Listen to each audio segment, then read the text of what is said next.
សួស្តីបងប្អូនទាំងអស់គ្នាថ្ងៃនេះយើងមកនិយាយអំពីអត្ថប្រយោជន៍របស់ឈូកដូចយើងដឹងស្រាប់ហើយថាឈូកមានអត្ថប្រយោជន៍ច្រើនយ៉ាងណាស់ទាំងផ្នែកវប្បធម៌ផ្នែកសាសនាផ្នែកចំណីអាហារនិងសុខភាពហើយនិងឱសថទៀតផង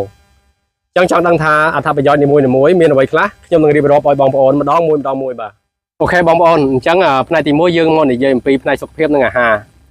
អញ្ចឹងនៅក្នុងផ្នែកសុខភាពនិងអាហារយើងនិយាយអំពីគ្រាប់ឈូកស្លឹកឈូកហើយនឹងក្រអៅឬក៏មើមឈូក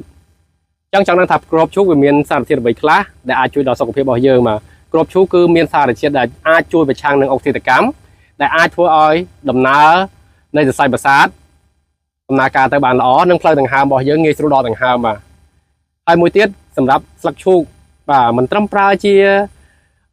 ខ្ចប់អាហារឬក៏ខ្ចប់របស់របរដែលអាចយកទៅប្រើប្រាស់បានទេបាទស្លឹកឈូកអាចប្រើជាឱសថដែលជួយការពារសម្ផស្សរបស់មនុស្សយើងឲ្យមានសុខភាពស្បែកល្អទៀតផងបាទអញ្ចឹងនៅក្នុងស្លឹកឈូកគឺវាមានសារជាតិដែលអាចជួយកាត់បន្ថយជាតិខ្លាញ់នៅក្នុងឈាមបាទជាតិខ្លាញ់នៅក្នុងសរសៃឈាមរបស់យើងនឹងឲ្យវាដំណើរការមានសុខភាពល្អនៅក្នុងស្លឹកឈូកមានសារធាតុដែលអាចជួយធ្វើឲ្យជាតិខ្លាញ់ក្នុងឈាមនឹងវារលាយបានល្អបាទបានន័យថាមិនឲ្យជួយកាត់បន្ថយជាតិខ្លាញ់នៅក្នុងឈាមហើយធ្វើឲ្យសរសៃប្រសាទក៏ដូចជាផ្លូវដង្ហើមរបស់យើងនឹងដំណើរការបានល្អបាទឥឡូវយើងមកនិយាយពីក្រអៅឈូកឬក៏មើមឈូកម្ដងបាទដូចបងប្អូនដឹងហើយក្រអៅឈូកជួយជាផ្នែកអាហារអាចយកទៅស្លម្ជូរយួនគេហៅហ្នឹងយកទៅឆាឬក៏យកទៅធ្វើជាញ័រអីក៏បានដែរឆ្ងាញ់ហើយមើមឈូកអាចយកទៅធ្វើជាស៊ុបបើកម្លាំងបាទព្រោះនៅក្នុងក្រអៅឈូកឬក៏មើមឈូកនោះបាទមានសារជាតិដែលអាចជួយលាងបំបត្តិជាតិពុលនៅក្នុងរាងកាយរបស់យើងផងដែរបាទអញ្ចឹងគឺថាមានអត្ថប្រយោជន៍ខ្លាំងមែនតើបាទមួយវិញទៀតឈូកតំណាងឲ្យភាពស្អាតភាពបរិសុទ្ធអញ្ចឹងឈូកតំណាងឲ្យខាងផ្លូវចិត្តជាពិសេសគឺខាងផ្នែកសាសនានៅក្នុងព្រះពុទ្ធសាសនាផ្កាឈូកត្រូវបានគេយកទៅបូជាថ្វាយដល់ព្រះសម្មាសម្ពុទ្ធជាសក្ការៈបូជាដើម្បីសុំសេចក្តីសុខសេចក្តីចម្រើនព្រោះឈូកតំណាងឲ្យនៅភាពបរិសុទ្ធអញ្ចឹងផ្កាឈូកមិនត្រឹមតែជួយខាងផ្នែកសម្ផស្សផ្នែកឱសថបុរាណឬក៏ផ្នែកចំណីអាហារទេប៉ុន្តែថែមទាំងជួយនៅផ្នែកជំនឿសាសនា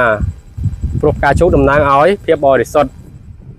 ដែលតំណាងឲ្យទឹកចិត្តជ្រះថ្លាចំពោះការបូជាគឺបូជាចំពោះព្រះសម្មាសម្ពុទ្ធនៅក្នុងពុទ្ធសាសនាយើងនឹងឯង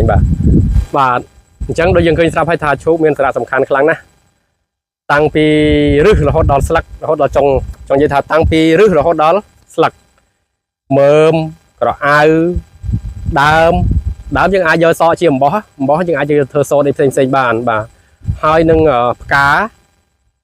យើងអាចយកទៅថ្វាយព្រះ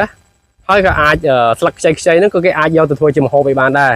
ហើយមួយវិញទៀតផ្លែខ្ចីផ្លែនៅរាងខ្ចីល្មមយើងអាចយកទៅ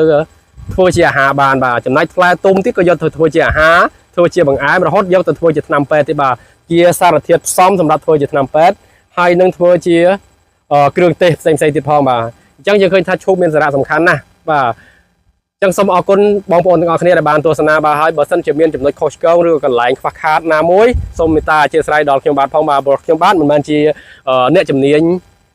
ខាងជីវវិទ្យាឬក៏ជាអ្នកជំនាញខាងវិទ្យាសាស្ត្រឬក៏ខាងវប្បធម៌ទេបាទនេះក៏គ្រាន់តែជាវីដេអូដែលយើងបង្ហាញអំពីអ្វីដែលយើងឃើញនិងចំណេះដឹងដែលយើងមានបន្តិចបន្តួចដែលយើងយល់ដឹងអំពីផ្កាឈូកបាទអរគុណច្រើន